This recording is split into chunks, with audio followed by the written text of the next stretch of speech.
Y saludamos al jefe de gabinete, Santiago Cafiero. Gracias por la espera, Santiago. Buenas noches. ¿Qué tal, Gustavo? Buenas noches. Bueno, sabemos, el gobierno desde hace ya tiempo que viene anunciando varias medidas y sabemos que ustedes ya están trabajando esta semana para anunciar el ATP 5, ¿no? Este servicio fundamental para empresas. Sí, claro. Bueno, a ver, como planteamos nosotros ya hace tiempo, el presidente, a partir de los primeros casos de coronavirus, allá en marzo, el 3 de marzo el primer caso, y después las primeras medidas que se fueron tomando, el 12 de marzo, o a partir del aislamiento social preventivo y obligatorio, el 19 de marzo, eso instaura en la Argentina, instaura el presidente y convoca a toda la comunidad a tener una ética del cuidado. Y desde esa ética del cuidado es que nosotros fuimos avanzando. Primero en el cuidado de la salud, prioritario, lógicamente, pero también en el cuidado de los ingresos. Ahí es la política del IFE, que llega a 9 millones de argentinos y argentinas. Y después también en esta política bien concreta del cuidado del trabajo, del cuidado de nuestras pymes, de nuestros comercios, en una situación donde la pandemia obviamente que exigía que todas esas actividades estén muy restrictivas. Después fuimos con la reapertura programada, abriendo cada una de esas actividades y esas actividades empezaron a funcionar. Ahora, sin embargo, tenemos que continuar con esta política que es la asistencia al trabajo y la producción, que evidentemente ha dado buenos resultados, ha sido una política pública muy bien recibida, de escala, llegó a tener casi 3 millones de trabajadores. Hoy está aproximadamente el último, el ATP 4, alcanzó a 1.400.000 trabajadores. Ahora estamos lanzando el ATP 5. ¿Qué características tendrá, Santiago, el ATP 5? Va a tener una modalidad similar al resto, son 2 salarios mínimos vitales y móviles que se deposita directamente en la cuenta del empleado. Y fundamentalmente en este caso lo que nosotros estamos viendo es la necesidad de incorporar incentivos para aquellas pymes que sostengan el nivel de empleo de su planilla de trabajadores y trabajadoras. Es decir, aquellos que sostengan el nivel de empleo o el que aumente el nivel de empleo va a tener entonces beneficios directos con respecto a esto, digamos, ¿no? Y ahí es donde nosotros también queremos apuntar. La válvula de política, no solo de atención al salario, a completar el salario de los trabajadores y trabajadoras, sino también necesaria la política del ATP para sostener el nivel de empleo. Por eso Argentina ha sido un país que ha caído muy poco el empleo en este tiempo. Obviamente que ha caído y nos esfuerza cotidianamente a resolverlo, pero cuando uno ve el impacto de la pandemia en otros países, han tenido desempleo del 13%, 15%, 7% países vecinos, y Argentina está mucho mejor posicionada en ese sentido. Santiago, buenas noches. Para la pospandemia, ¿se está trabajando en la reforma tributaria? ¿Por dónde vendrían las ideas? ¿Por cuáles serían los ejes, digamos, de lo que se está trabajando? Mirá, todavía eso está en elaboración, o sea, no te puedo adelantar mucho, pero la idea nuestra es ir a un sistema como el presidente ha planteado en términos más conceptuales y de horizonte, ir a un sistema de armonización tributaria donde generemos un sistema más progresivo y donde obviamente aquellos sectores más debilitados, aquellos sectores que necesitan otro tipo de estímulo desde el punto de vista tributario, tengan el acompañamiento de parte del fisco en este sentido, digamos, ¿no? Para nosotros eso es central, ir a un sistema más progresivo.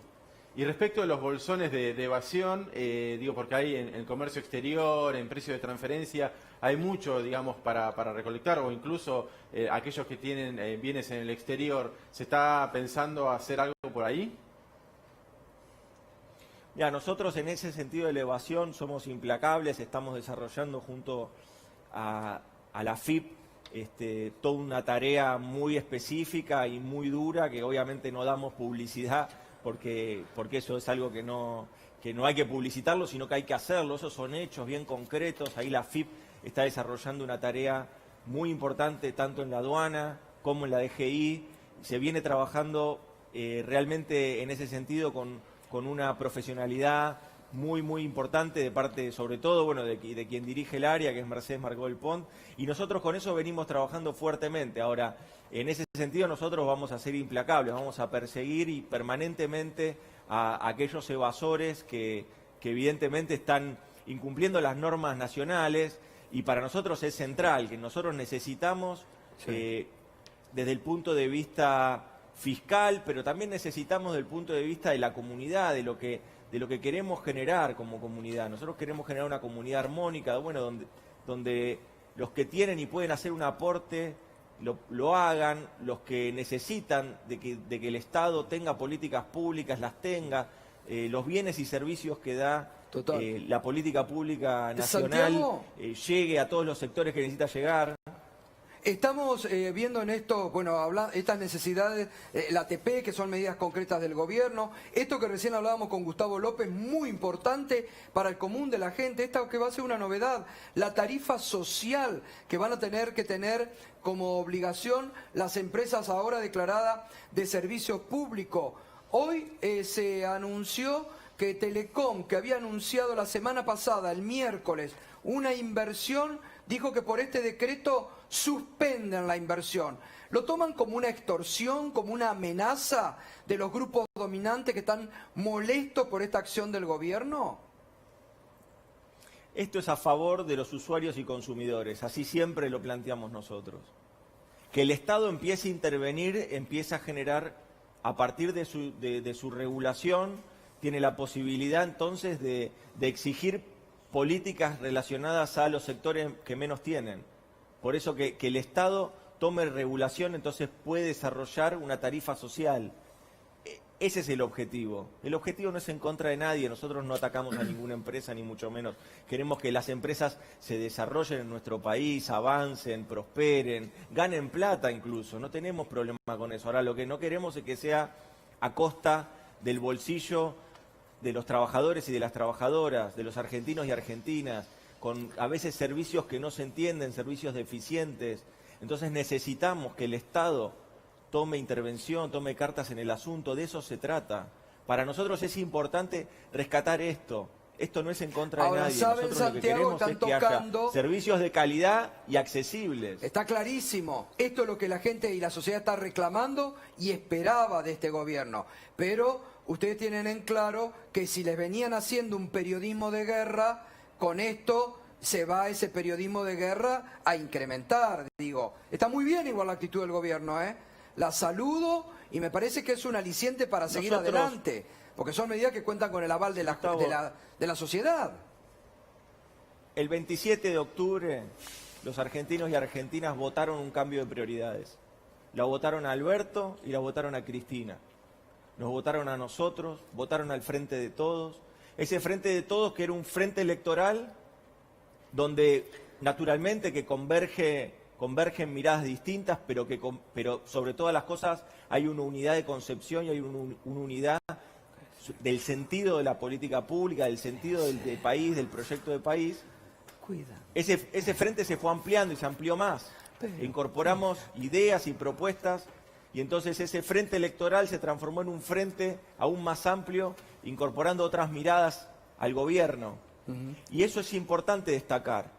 Ahora, naturalmente que la agenda de prioridades que venía a cambiar el presidente es una agenda de prioridades que es nuestro contrato con los argentinos y argentinas. Con lo que votó la gente. Ese cambio de prioridades nosotros no lo vamos a resignar. Está bien. Porque ese cambio de prioridades no lo vamos a resignar nosotros. Nosotros vamos a seguir avanzando con el cambio de prioridades que se propuso la Argentina. La Argentina estaba inmersa en un modelo de especulación financiera.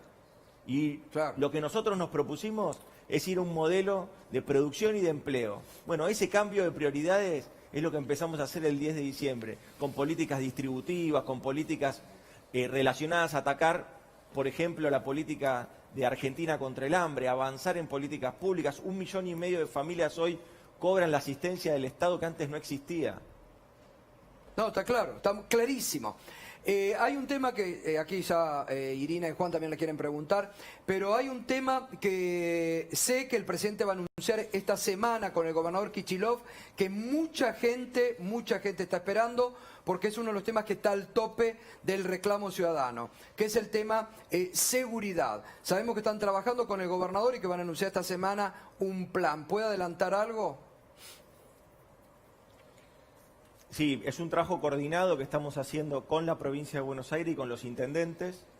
Es un trabajo que tiene una lógica obviamente multifacética de lo que es el trabajo en seguridad. Atacar la inseguridad no es unidireccional, sino que implica poder articular políticas entre los diferentes estados, entre los diferentes organismos del Estado. Y en ese sentido, nación, provincia y municipio claramente van a tener más músculo para seguir luchando contra este flagelo. Eso es donde nosotros vamos a avanzar. Cafiero, ¿qué tal? Buenas noches, Juan Amorín lo saluda.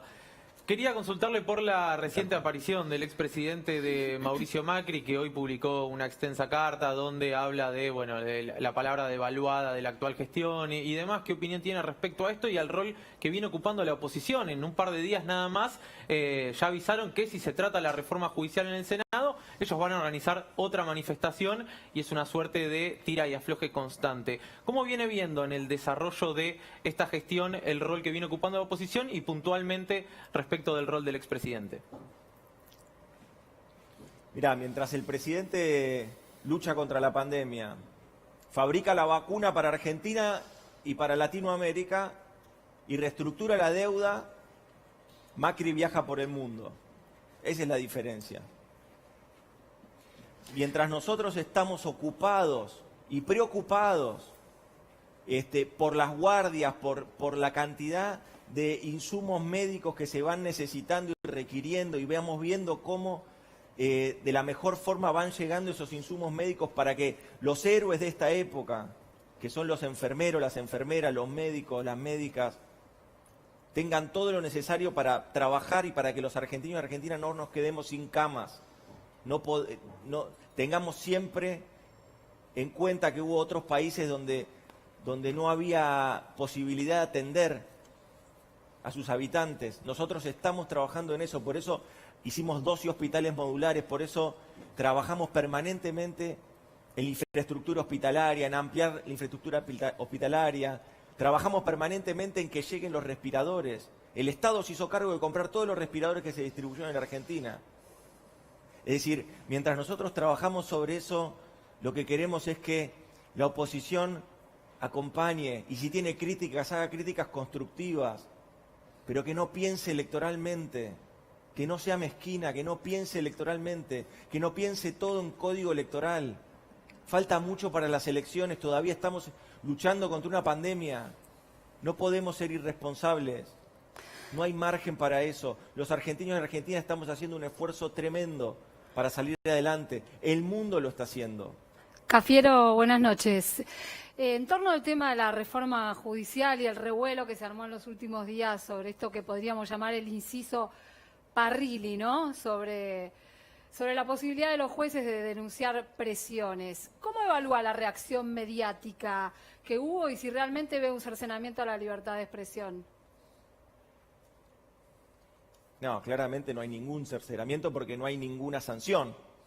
La norma que tanto revuelo, como decís vos, provocó, no plantea ninguna sanción, ni para el medio ni para los periodistas, con lo cual en definitiva no hay ningún cercenamiento de libertades. ¿Y para qué sirve? ¿Para qué está pensada? Está pensada para garantizar la independencia judicial, para garantizar que el juez y que los magistrados desarrollen su tarea sin presiones de cualquier índole, pero que puedan desarrollar independientemente su tarea. Al revés, es una política de garantías para la actividad judicial, es una política o es un inciso que a lo que apunta justamente es eso, es a que haya más garantías en el buen desempeño autónomo e independiente de los magistrados, pero no es una sanción hacia nadie. Lo que pasa es que hay palabras que han quedado marcadas en este tiempo. Si uno pone cuestiones mediáticas, evidentemente ahí ya sabe que está tocando una vibra muy sensible. Pero eso es lamentable, nosotros tenemos que poder hablar de todos los temas. Nosotros justamente lo que hemos hecho es enviar un proyecto de reforma para que se debata donde se debe debatir. Ahora nos vienen a decir, en todo caso, que cambiemos, vaya a la 20 Cámara días de después, Diputados a debatir, ¿no? Sería lo 20 lógico, días ¿no? después, ahora, una vez que ya ese proyecto tiene dictamen, 20 días después de que se presentó, nos vienen a decir que era necesario debatirlo. Pero si mandamos un proyecto para que se debata, un proyecto que antes de que lo leyeran dijeron que iban a estar en contra, antes de que lo leyeran. Porque antes de que, mirá, casualmente, Jefatura de Gabinete es la que tiene el enlace parlamentario, con lo cual los proyectos del Ejecutivo que van al Legislativo terminan pasando por la Jefatura de Gabinete, que lo terminamos de enviar.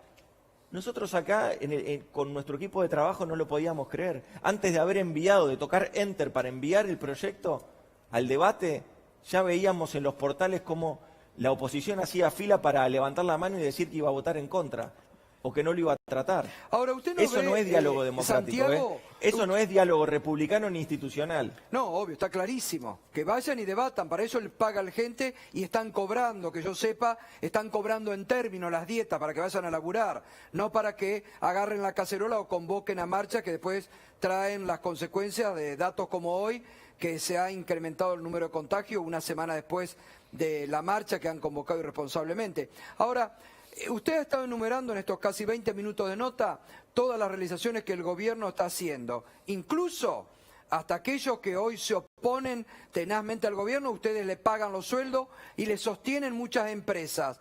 Ahora, ¿no ve algunas actitudes desestabilizadoras? Por ejemplo, reapareció Ernesto Sanz y el otro día se preguntó en un Zoom, ¿cuánto tarda para que explote todo este gobierno? No, son los agoreros que nunca le pegan. Nunca le pegan, no.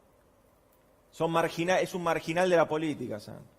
Está al margen, no tiene que ver con lo que está pasando, él no tiene idea. Es como el expresidente, no tiene idea de lo que pasa. No tiene idea de lo que es una guardia abarrotada, donde los trabajadores y las trabajadoras se angustian y trabajan horas y horas para poder salvar vidas. No tiene nada que ver con eso. Hacen declaraciones ampulosas para quedar bien con una minoría partidaria, pero no tiene nada que ver con lo que está pasando en la Argentina, con la lucha que estamos afrontando nosotros. A nosotros se nos va a poder criticar por muchas cosas, ahora no se nos va a poder criticar por no hacer. Nosotros hemos desarrollado políticas públicas específicas, políticas públicas masivas. Hemos dado, hoy me daban un dato, la gente de la Secretaría PYME, me daba un dato, 380.000 millones de pesos hemos dado a tasa del 24%. ¿Con el vice? Para nuestras pymes. No, con toda la banca pública. Hemos dado 380.000 millones de pesos. Ahora, al 24%, bueno, hasta Cufré ahí le puede preguntar, ¿cuánto era la tasa el año pasado? No, la tasa de referencia, era imposible. La tasa de referencia del Banco Central. Ahora, nosotros nos van a poder 63%. criticar por muchas cosas. No nos van a poder criticar por no hacer. Nosotros somos un gobierno peronista que hace. Gracias, Santiago. Muchas gracias por estos minutos realmente valiosos e importantes. Gracias. Bueno, el jefe de gabinete, Santiago Cafiero.